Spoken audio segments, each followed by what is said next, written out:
صدائے حق نیوز، حق و صداقت کی بے باک آواز۔ بہار کے اسکولوں میں اس وقت چاہے پرائمری ہو، مڈل ہو یا ہائی اسکول ہو، بہت ساری جگہیں خالی ہیں معلمین کی، اساتذہ کی۔ خاص طور پر اردو پڑھانے والوں کی بہت کمی ہے۔ ابھی ہزاروں جگہیں ایسی ہیں جہاں اردو معلمین کی، اساتذہ کی تقرری نہیں ہوئی ہے۔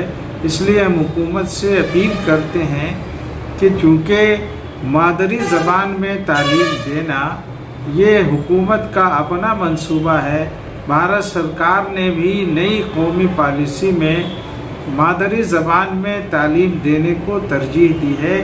اس لیے ایسی حالت میں اردو کے اساتذہ کا اسکولوں میں نہ ہونا یا کم ہونا یہ تشویش کی بات ہے، اور اس سے بچوں کی پڑھائی میں بڑی دشواریاں ہو رہی ہیں۔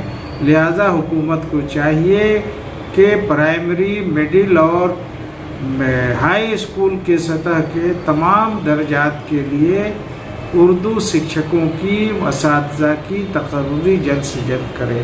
میں ساتھ ہی حکومت کے اقلیتی شعبے سے، مائنرٹی ڈپارٹمنٹ کی وزارت سے، اس کے وزیر سے اور اس کے کمشنر سے مطالبہ کرتا ہوں کہ جس طرح اردو اسکولوں میں اردو پڑھانے والوں کی جگہیں خالی ہیں اور ہزاروں کی تعداد میں خالی ہیں، اس کے لیے چاہیے کہ ٹرین اساتذہ ہوں، اور مالی حالت جس طرح اقلیتوں کی یا اردو پڑھنے والوں کی کمزور ہے، اس کی وجہ سے وہ ٹریننگ نہیں لے پا رہے ہیں۔